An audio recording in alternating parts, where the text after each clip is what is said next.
Welcome to the Sound of Ideas from IdeaStream Public Media. I'm Drew Mazius, in today for Stephanie Haney. Thanks so much for joining us.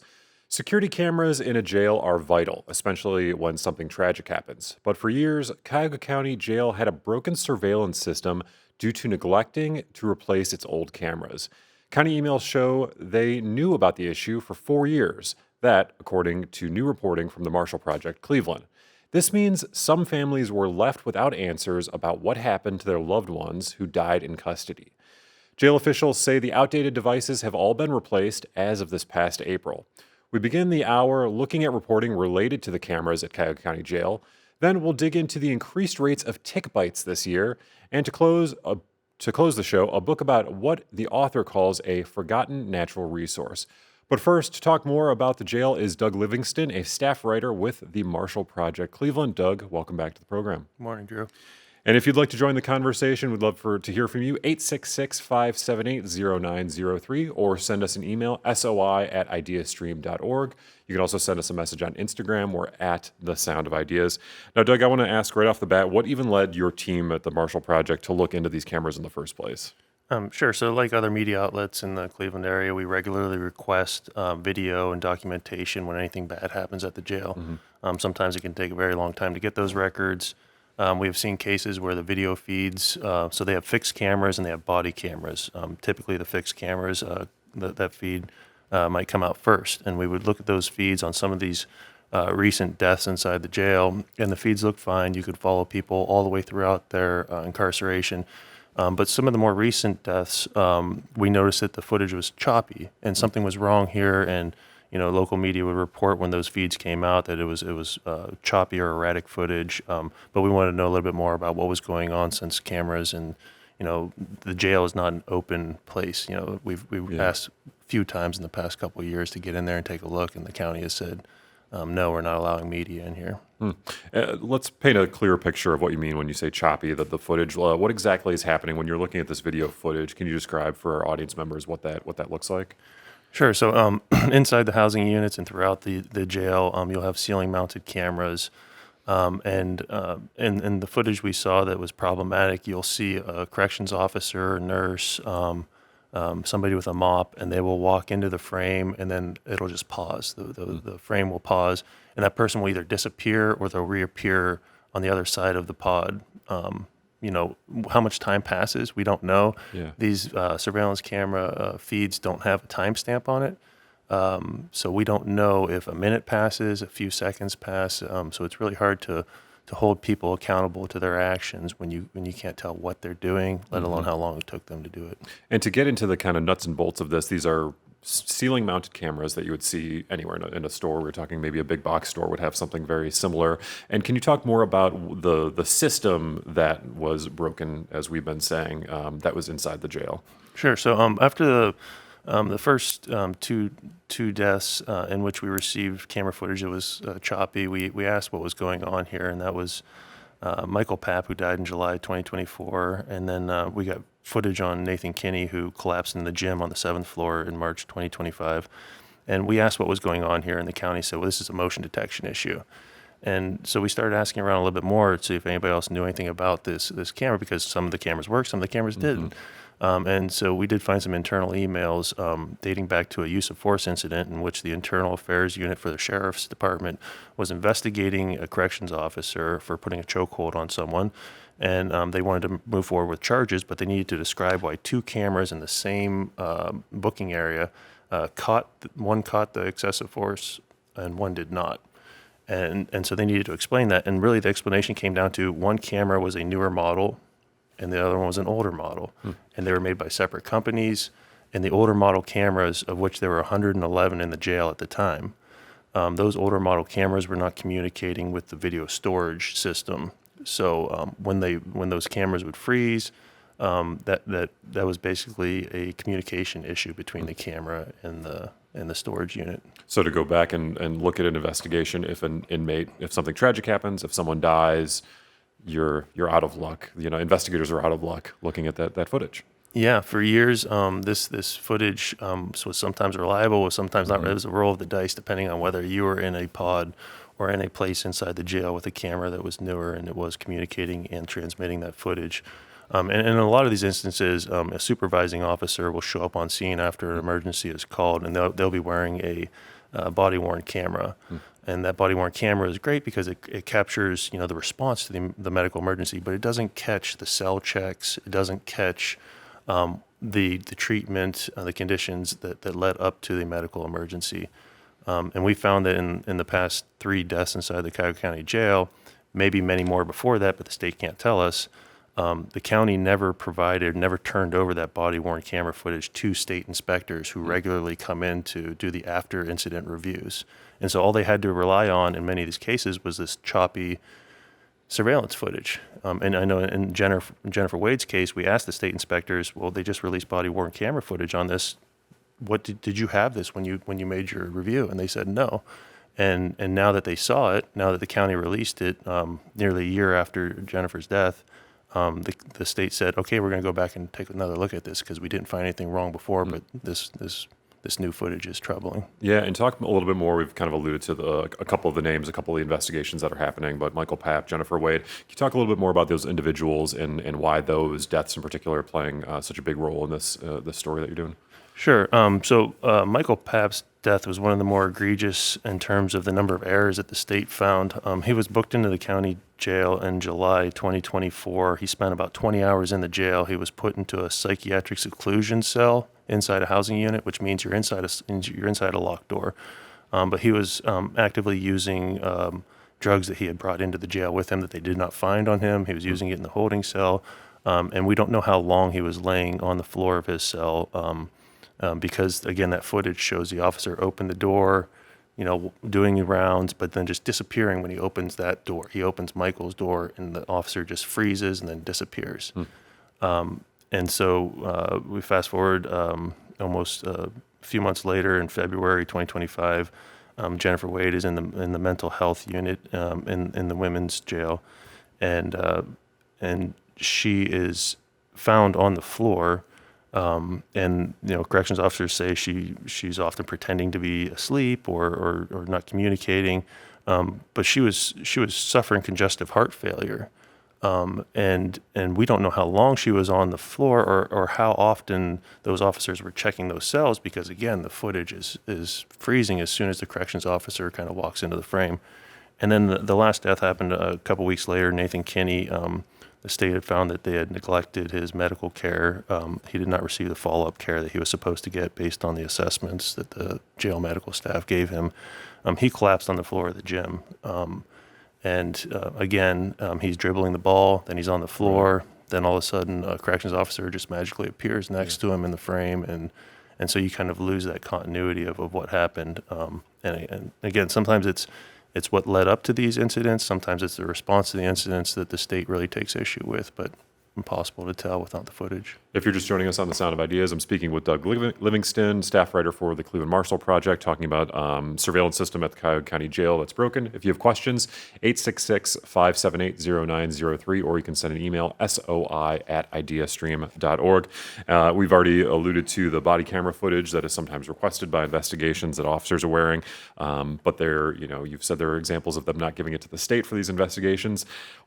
Reasons for that, legality of that process, anything that you were able to dig into with the body camera footage? We asked the county because 17 people have died in the jail since they were made aware of this the systemic issue with the cameras not communicating or transmitting the video feeds to the storage system. And we asked the county, because the state can't tell us exactly how many of those cases they ever had body camera for. They could only go back so far. We asked the county, why aren't you giving the body camera footage to the state inspectors? Because state inspectors do ask for it. They ask for all footage. And the county just said no comment, those 2 words. So we haven't got a justification for why that body camera footage has not been turned over. Throughout this reporting, the state now tells us that they're going to start tracking the type of footage that they receive statewide in deaths inside in our county jails, county municipal jails. So we'll at least be able to tell from moving forward when we look back, all right, what footage did you receive? What footage did you not receive? Yeah, it seems unfortunate that something like this would need to happen to kind of maybe correct a process that should not have happened in the first place. Yeah, and it's a process of it's a problem of documentation and tracking and reporting. So it is unfortunate, but unfortunately, this is sometimes how accountability works. Yeah. There's an expert that you spoke to who was shocked at the situation. 4 years, 100 cameras that were compatible with the county storage system. Can you talk a little bit more about who this researcher was and what kind of he said in response to what happened with the county? Burl is she's a researcher who does a lot on government accountability and government surveillance systems. And a lot of her research focuses on privacy issues, not really outdated camera issues. Those are kind of dwindling away, but she kind of described it as this is really a 20th century problem. And Cuyahoga County, as we know, is building a new jail, upwards of $1 billion. The sheriff's office operates on a $200 million plus budget. And so for them to take 4 years to fix this critical piece, that's, I think, what struck Burl is you have, more than a dozen people dying, and depending on which model of camera is available, that this problem exists, and it took 4 years to finally fix them all. And we're kind of taking the county at their word for right now that everything has been fixed, but we've asked for footage from specific areas that we know provided choppy footage before, just to make sure that everything is actually working. Right, and we said that the cameras that were in question were replaced in April, so not that much time between now and then, but hopefully, something with the next couple months you can test test their word on it. Yeah, it takes about a couple months for records requests to get filled, so we'll be back. Yeah, and let's talk about the families of the individuals who died in custody in the jail. How did they react to this news? Kind of what's been their reaction to this? So my colleague Brittany Haler, who helped me out on this, she spoke with a cousin of Nathan Kinney, and in her previous conversations, that person has been concerned about the footage. I know that the family of Jennifer Wade has hired an attorney. They filed a lawsuit. They're seeking tens of millions of dollars from the county, as well as reforms at the jail. Alex Bodiford, the attorney, told me that he wished that these reforms, that these fixes were in place in terms of the camera system, because what they see is if you're able to capture missteps, then you can correct them, and then those corrections should prevent future missteps. And so they're making the link between the lack of accountability in the past to what happened to Jennifer. Yeah, we're going to spend just a couple more minutes on this topic, but let's get a question in from Eileen. She's calling in from Cleveland Heights. Eileen, good morning. What's your thought today? Good morning. Can you hear me? Yes, we can. Go ahead, Eileen. I'd like to know why the drop-in centers for people with drug and mental problems aren't more used instead of taking people in real trouble straight to the jail. Those drop-in centers were fought for, and they're there, and they're underused. Greater Cleveland congregations and others spent a lot of money, a lot of time to create these centers, and now we're looking at the misery of people being straight to jail where they can't be cared for. Thanks for the call, Eileen. A little bit off topic, but thoughts on these diversion centers and the potential good they can do before you get an instance where someone's going to jail and like you said, smuggling drugs into the jail, having someone else smuggle drugs into the jail? Yeah, I think they're good in theory. They've worked elsewhere in the country. It's just a problem of being underutilized in Cuyahoga County, and the county has said that much. And so, what we've heard is that the sheriff's department and the jail officials, they have to work with local law enforcement and the police who are picking up people on the street who may be in active psychosis, addiction, any other issue, that they have to be willing to take those people to those diversion centers. So it's really at the discretion of the, I wouldn't say arresting officer because they might not be charged yet, but the person who picks somebody up on the street has to be willing to take that person to the diversion center. So I think it starts with the partnerships with the local police departments. Yeah. Last question for you, Doug, and kind of twofold here. Is anyone held accountable for this? And going forward, is that something that you're looking at? And what are kind of the next steps here? So accountability is kind of elusive. Our system of running jails in Ohio is, it falls on the county sheriffs to do the right thing. And oftentimes it takes pressure from the public to, have an elected sheriff do the right thing. And in Cuyahoga County, the county executive is the one appointing the sheriff. In terms of the state inspectors coming in, they can say what went wrong, but they have the authority through the Attorney General's office to sue a sheriff into compliance to fix these deficiencies, which often happen over and over again. But the governor has said in the past that that's a nuclear option. He would rather work with sheriffs than against them. Doug Livingston is a staff writer with the Marshall Project Cleveland. If you want to find a link to Doug's work, you can go to the Marshall Project or go to the Sound of Ideas website. There's a link with videos and photos on there so you can see the videos we're talking about of how these kind of stoppages in time happen. So it's a very interesting read. I'm sure it's a story you'll continue to cover. Doug, thanks for being on the Sound of Ideas today. Thanks for having me, Drew. Time now for a quick break, but on the other side, we'll look at what's led to an increased incidence of tick bites so far this year. This is The Sound of Ideas. I'm Drew Mazius, in for Stephanie Haney. We'll be right back.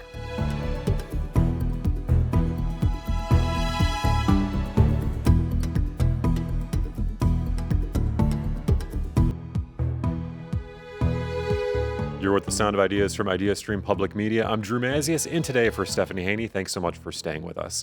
Many of us are looking to be outdoors more these summer months, but if you've been paying attention to one particular headline, you might be thinking twice before taking in some nature. Ticks are back. It's an unfortunate part of the warm weather returning, but these disease-carrying buggers are coming back and at higher rates than previous years. In 2010, there were 40 reported cases of Lyme disease in Ohio, and that's one of the diseases carried by ticks. 2,800 reported cases of Lyme disease in the state last year, and that rate is expected to be even higher in 2026. We'll spend some time today on an update regarding ticks, and with me now is Dr. Rachel Kapler, a postdoctoral researcher at Holden Forest and Gardens. Rachel, welcome back to the show. Yeah, thanks for having me back. And Dr. Vanessa Verolje, she's a chief research officer at the Infectious Disease Institute at The Ohio State University, is joining us by video call. Thanks so much for joining us, Vanessa. Absolutely. Thank you for having me.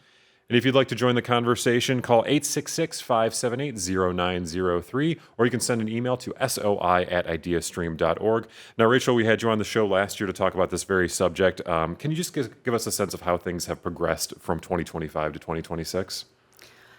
Well, I was looking the other day to see if all of the things that people were saying about the area in the wintertime and how that might have affected things. And it seems like it's not quite, from what I've seen, a change that has happened based on it being a super warm winter. We know we've had snow and it was cold, but you end up seeing that the timeline of when we started to get warm and not going down below freezing again being right after Valentine's Day. And so that gives us a sense of when we think it's spring, it's March, but really for them, the ticks, it's a little bit earlier than that this year. And we talked about infectious pests on the show earlier this year, and I thought because we had these really cold stretches in January that ticks would not have been such an issue, but we had talked before the show about, them latching onto pests, them latching onto mice or deer and kind of wintering that way. Can you talk a little bit more about that and why that leads to such an increased rate in the spring?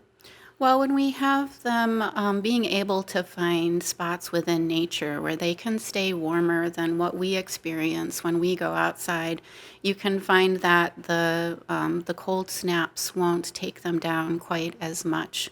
When we have an increase in the populations of other mammals that they will also attach to at different stages, we end up seeing that will also cause a situation where therefore their population is allowed to increase as well as with the other mammals. It's not just mice and deer, but we do have a lot of research going along with those two species, but anything like rabbits, squirrels, chipmunks, anything warm-blooded they'll be able to find and stay on them. Yeah.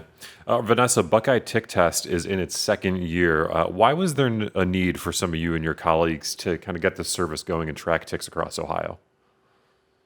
Yeah, so my colleague, Dr. Risa Pesapane, who's professor at Ohio State University in the College of Veterinary Medicine, she runs a research program on tick-borne disease, ecology, and surveillance. And she found that people really wanted to know, based on sending in their ticks, what pathogens or germs that can cause disease and make us sick.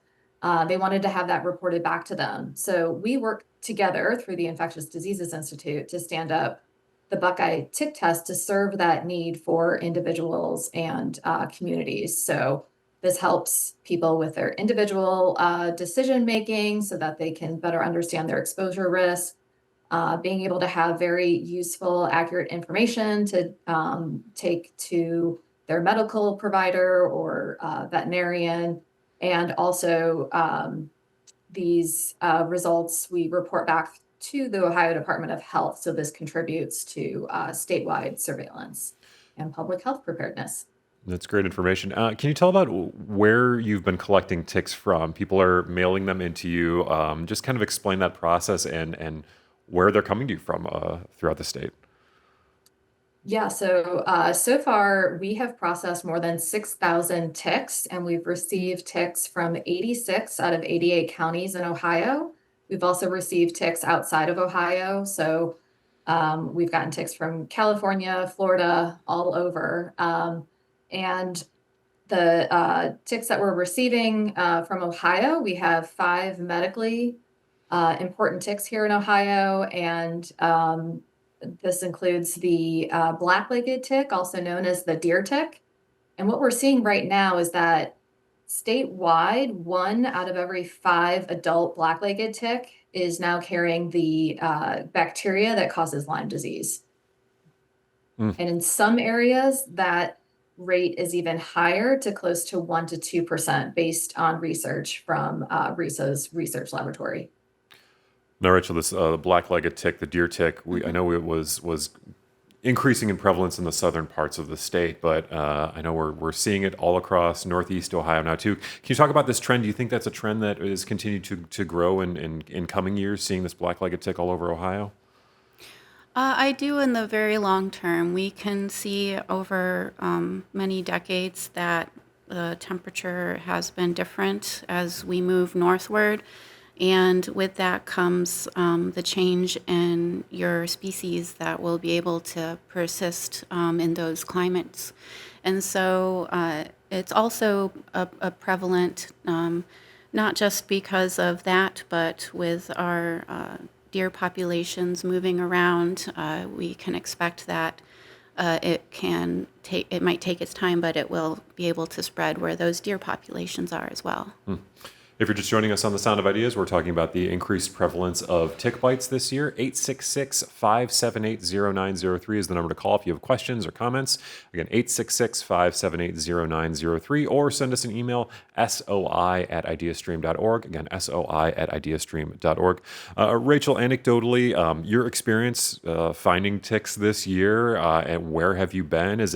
Are we still seeing them in that stereotypical walking around in tall grasses, or are we seeing them in more and more locations? I am definitely in my work seeing them more often on me when I'm walking through tall grasses, especially when I'm off a trail and like right in it. But there is the possibility of also getting them on you when you're off trail in any sort of natural habitat.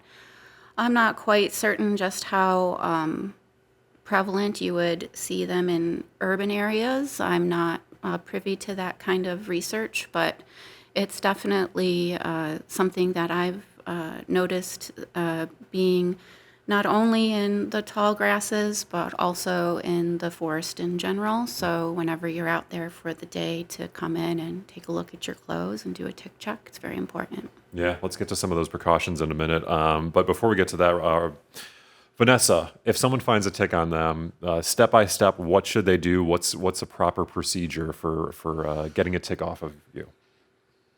Yes, it's really important to remove the tick immediately. And this is done using fine tip tweezers, getting as close to the skin as possible and pulling the tick out.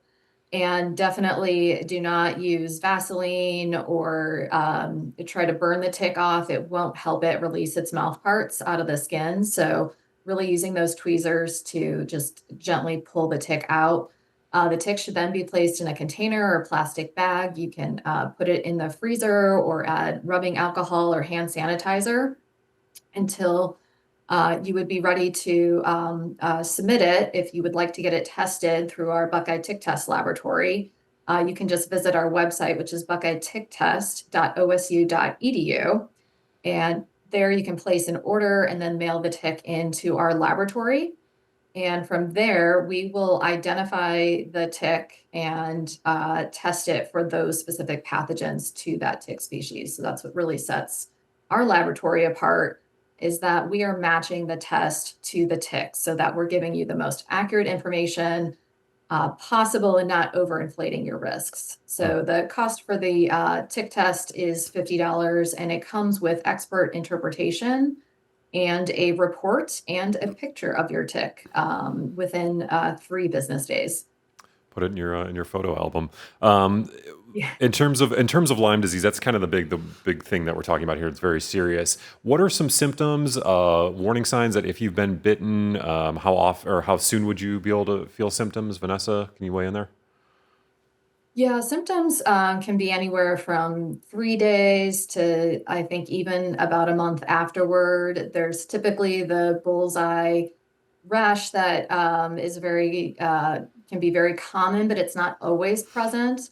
There's flu-like symptoms, so fever, chills can be some of those signs. And I do want to make sure to note that if anyone is experiencing symptoms, they should immediately seek medical care and not wait for their testing results from the ticks. Rachel, before we close here, we were kind of talking about precautions before tick checks. What should people do? How should they dress if they're going outside? What are some easy things that the audience at home can do? Absolutely. If you're going to go outside and have a good time in our natural areas, you'll definitely want to stay on the trails if that's where you're going, in order to keep out of the spots where they can grab onto your clothing. If you're going off we usually will wear long pants, tuck our pants into our socks, and spray ourselves with something like at least 30% DEET in it. Or because we end up going outside so often, we'll buy a product that has permethrin in it, and you spray your clothing before you put them on, and then you can wear those a couple of times outdoors for protection while you're out there. And then, of course, no matter what, still when you're coming in, to check that if you have any on you, that they still might just be climbing on you and hanging out, and to dispose of them at your will. And Vanessa, one last question to you. We got a question from an audience member. If Lyme disease is caught early, can it be treated? Yes, absolutely. And again, this is definitely a conversation with your medical provider, but there are antibiotics that can be used if caught early enough. So early diagnosis is very much key. Wonderful. That is Vanessa Verolje, Chief Research Officer at the Ohio State University Infectious Disease Institute that works in collaboration with Buckeye Tick Test. Vanessa, thanks so much for joining us today on The Sound of Ideas. Thank you.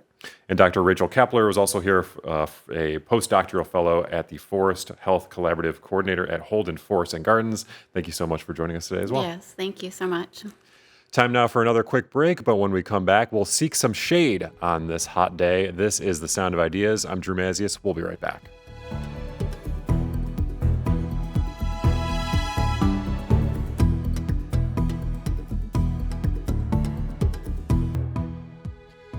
It's The Sound of Ideas from IdeaStream Public Media. I'm Drew Mazius, in today for Stephanie Haney. Thanks so much for staying with us. Temperatures are in the 80s across Northeast Ohio, so stand outside in the sun and you might enjoy it for just a bit, but all that light and heat will become unpleasant and eventually dangerous. To get out in the sun, you'd most likely to make for a cover of a tree canopy, an awning of a restaurant, or just go inside. That desire to get out of the sun to stay comfortable is the subject of a book from Sam Block. It's called Shade, The Promise of a Forgotten Natural Resource. The topic is especially pertinent in a city like Cleveland, once known as the Forest City because of our enviable tree canopy, but that's not the case anymore. I spoke with Sam Block about shade and how he came to write about the topic and why he says it's much more important than many of us realize. Sam Block, welcome to The Sound of Ideas. Thanks for having me. I read that this book stemmed from an article you wrote for Places back in the spring of 2019. Can you talk more about how you decided to explore this topic and why you thought it was worthy for a full book? Yeah, let me just back up by explaining why I'm interested in shade in the first place and the idea or the observations that sparked this original article that you mentioned. I used to live in Los Angeles, and LA, like a lot of cities, has a lot of public transit riders. But what the transit riders in LA don't have is protection from the elements. So I used to live near a bus stop that was totally unshaded and uncovered.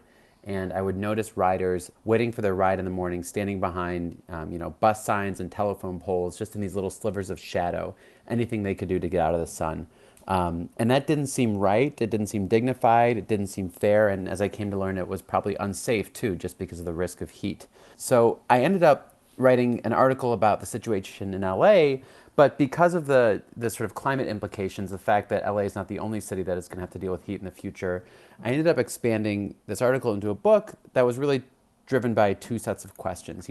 This thing that I observed in LA, as it turns out, is pretty common in other American cities, this what people might call shade inequality. So how did America get to be a place where shade was so unequal? Why is it so hard to find on the streets of LA, but also probably Cleveland and so many other places that researchers have identified? This thing that we think is natural and elemental, something we take for granted if we think of it at all. Why is it scarce in poor areas but abundant in richer ones? So that's the inequality question that I wanted to pursue with this book. And then two, what can we do to fix it? Like, what are some ways that we can make more shade and protect more people from the heat as the global climate continues to change, and also as the local climate continues to change? Cities are warming twice as fast as the rest of the planet as a whole, which makes them the place where shade's provision will be most important.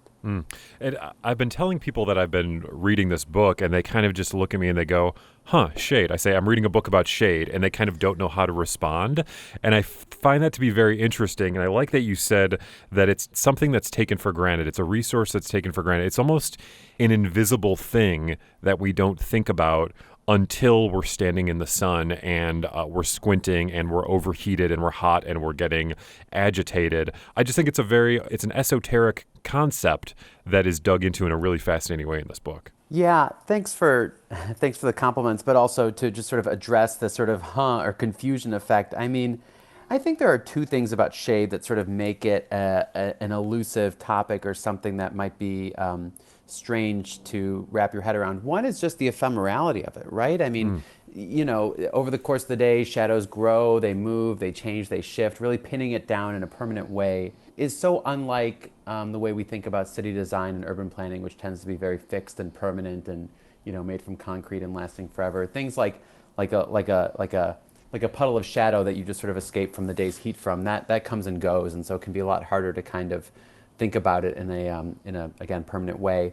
The other thing too is, I think, just the sort of science of shade. This was something I was surprised to learn about as I was working on the book, that the sun is an incredibly powerful source of energy, as we all know, but even by the time that heat from the sun gets down to the Earth's surface, it can still be 10 times more energetic. Exposure to sunlight can load the human body with 10 times more heat than we might take in from the warm air around us. So the sun itself is a real force, and it's a very oppressive force, especially if you're vulnerable or disabled or elderly, or if you're an outdoor worker.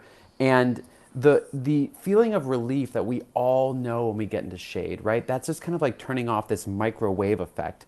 The solar radiation that's coming from the sun, it instantly stops cooking your skin, the heating stops, and we have these little nerve endings called thermoreceptors that register this rapid change in temperature, and they send this message to the brain that we're cooling down, and it's an immense feeling of relief. It's actually what some physiologists call an overshoot, meaning that the way that it feels in that moment is actually so much greater than the actual physical effect it has on our core temperature and on our body. But that effect kind of disappears after you've been in shade for a few minutes. I mean, you don't even notice it anymore. So it's really, not just an ephemeral physical thing that we see moving throughout the day, but even the sensation of stepping into shade can be ephemeral too. I had two big takeaways when reading this book, and I'll ask you about one right now, and it's something you were actually just talking about, is the dangers of heat and maybe how we underestimate it or we don't pay enough attention to it. And I'm curious if that was a big part of you putting together parts of this book, was that heat is dangerous. It's not as attention-grabbing as a natural disaster like a tornado or a hurricane, but it can be very dangerous, and it leads to a lot of deaths in this country and around the world. That's right. Already, heat takes more lives than floods, hurricanes, and tornadoes combined. I think The estimates are that heat takes somewhere between, maybe in the low end, 2,000 American lives every year, on the upper end, more like 10,000 lives. We don't really know exactly how many people heat kills every year, just because the effects can be so different.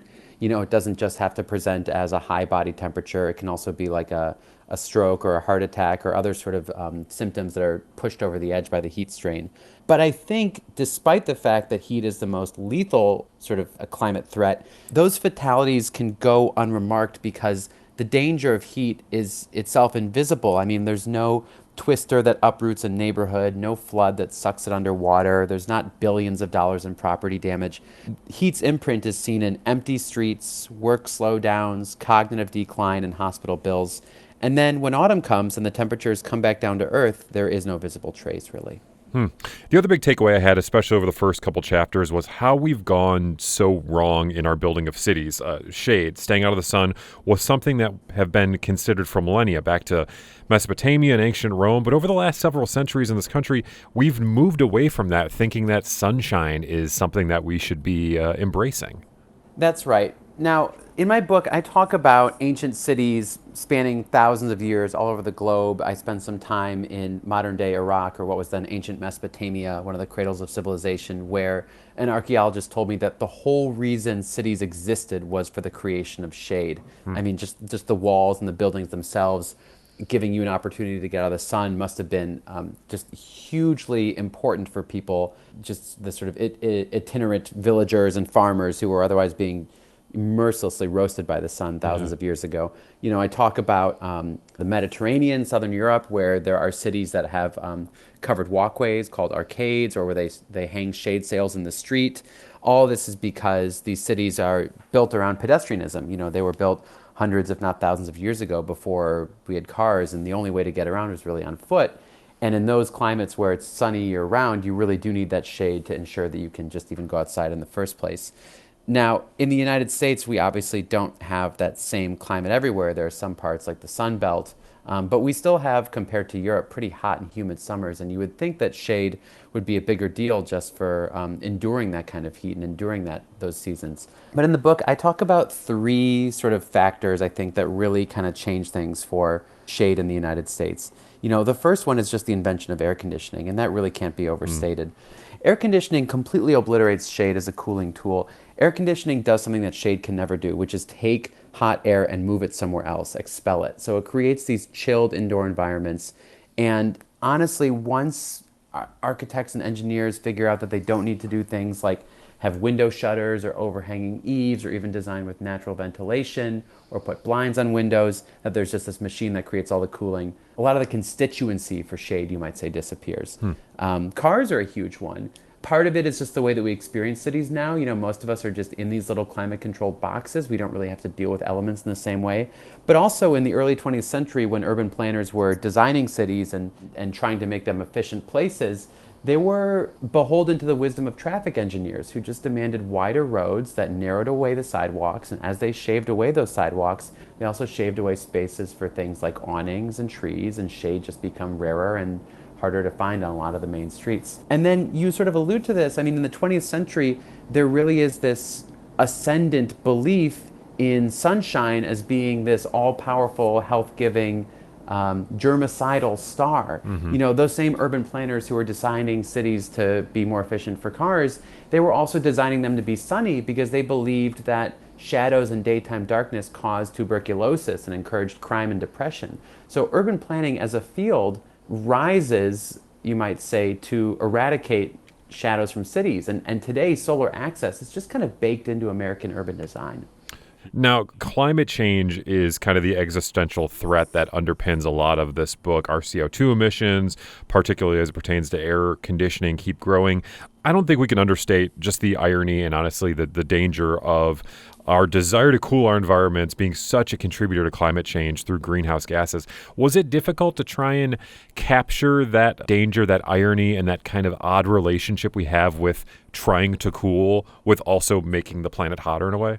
That's an interesting question. I think that irony is probably lost on most people just because I think most people don't understand the sort of global implications of their local actions. Meaning every time that you turn on your air conditioner, or every time even that you might, I don't know, cut down a tree in your yard, to put in a new driveway.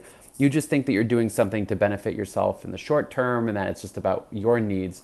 But the fact is that when millions and millions of people act this way and billions of people think and act this way, it all sort of adds up and accumulates. You know, I mentioned also how air conditioning sort of drives us inside culturally. I read about in the book about all the different ways that people used to beat heat together, you know, in sweltering heat waves in New York City and Chicago and Boston and Lincoln, Nebraska. People used to go to the local park and sleep out there.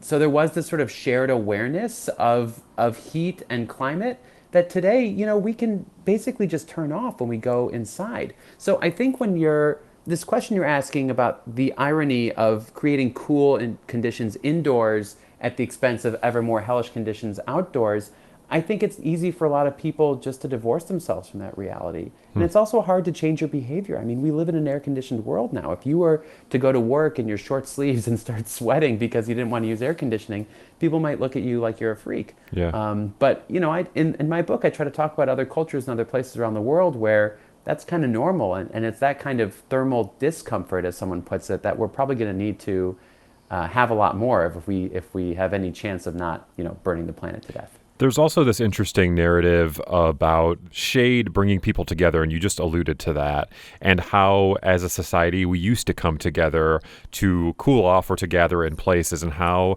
especially with air conditioning, as you've referenced, and the advent of television in the 1950s, people have just retreated indoors. And I think even at one point you said that this is, you know, could be a criticism of our breakdown of community. Is that something that you had to reckon with as you were putting together this book?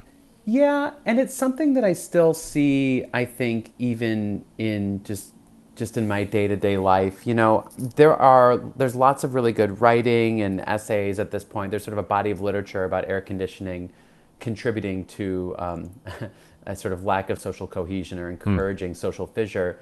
But, you know, I think we can all kind of see it on really hot days. I mean, you know, I live in New York City, and there's one neighborhood in Brooklyn that pretty much unlike the rest of New York City has that sort of old porch look and feel where you have these big Victorian houses with huge porches where, you know, when they were built 150 years ago, that's where everyone used to hang out and try to catch a breeze on a hot day. But now, you know, in the summer in New York, all those porches are empty. And you drive down those streets and all you really hear is the whir of air conditioning.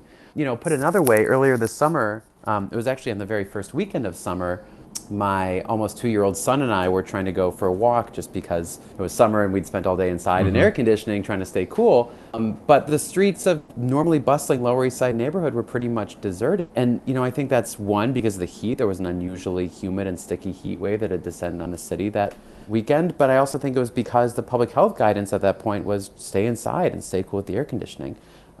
So yeah, it's troubling, but I also sort of understand it's where we're going as a society.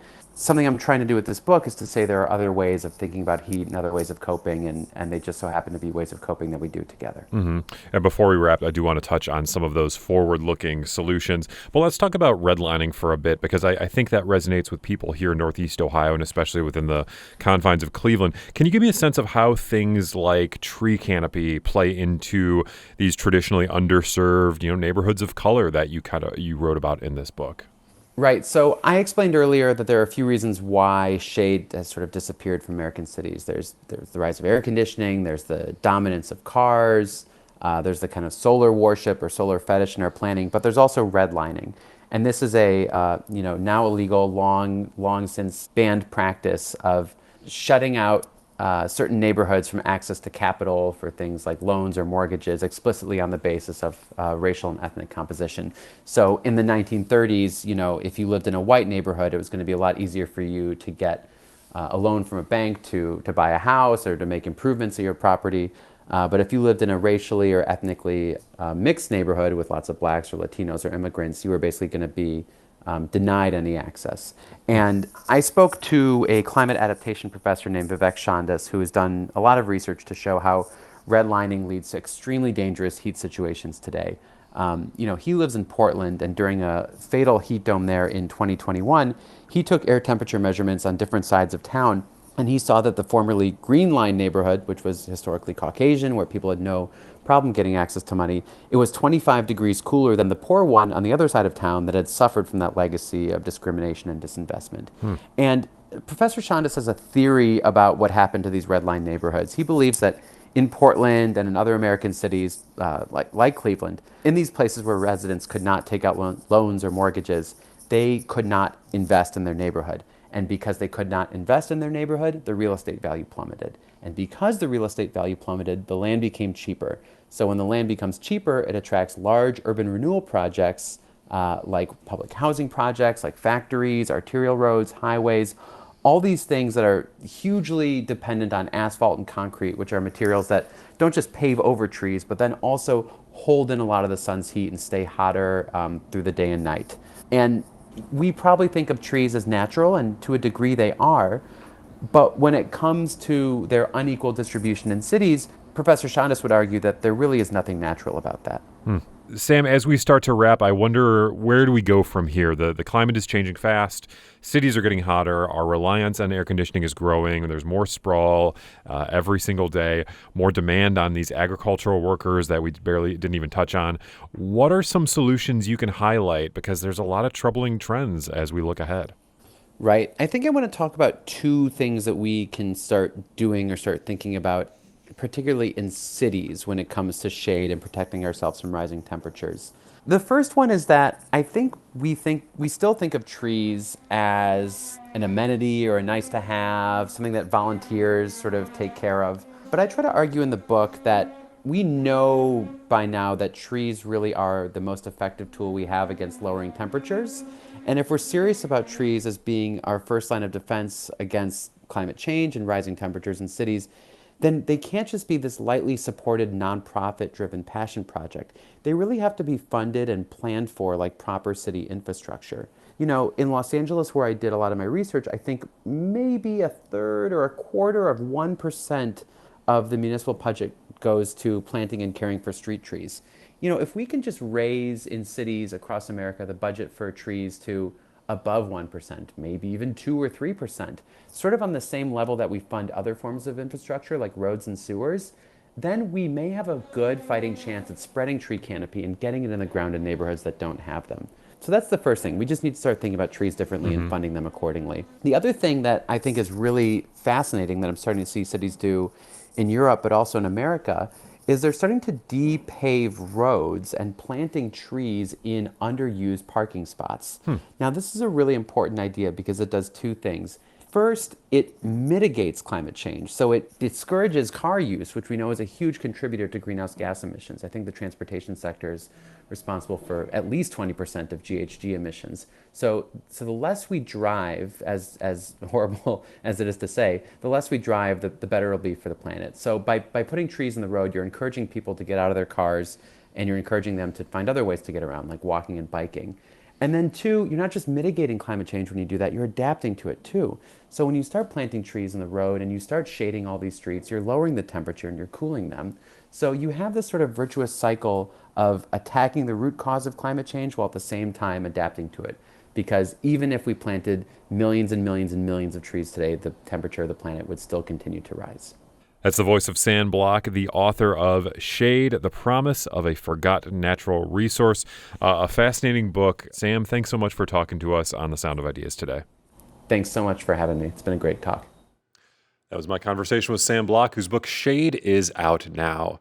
If you missed any part of today's show, you can hear a rebroadcast tonight at 9 on 89.7 WKSU. You can also find every episode of The Sound of Ideas wherever you get your podcasts and on the IdeaStream Public Media YouTube page. To get the last word on today's topics, send an email to soi@ideastream.org. You can find us on Instagram. We're at The Sound of Ideas. Yesterday, we brought you our annual summer book show, and we got a ton of great recommendations from you, our audience. Tom recommends If Anyone Bills It, Everyone Dies by Eliezer Yudkowsky. And he says, quote, "It discusses the eventual tipping point in the development of AI leading to a superintelligent system that we can no longer control, which may likely have very different goals than us, that may not include humanity at all. The book discusses current observations and logical extrapolations thereof. Thanks, Tom. And we asked our panel about history books that didn't have to do with war. And our listener Eliza recommends American Sirens, the incredible story of the black men who became America's first paramedics. Thanks, Eliza. And remember, you can find the entire summer reading list on our website, ideastream.org/SOI. Tomorrow on The Sound of Ideas, we'll discuss how seasonal affective disorder sometimes impacts people in these warm summer months. And we'll dig into how Health and Human Services Secretary Robert F. Kennedy Jr. thinks antidepressants are being overprescribed in this country. I'm Drew Mazias. Stephanie Haney is back in the host chair tomorrow. Thanks so much for tuning in today, and I'll talk to you soon.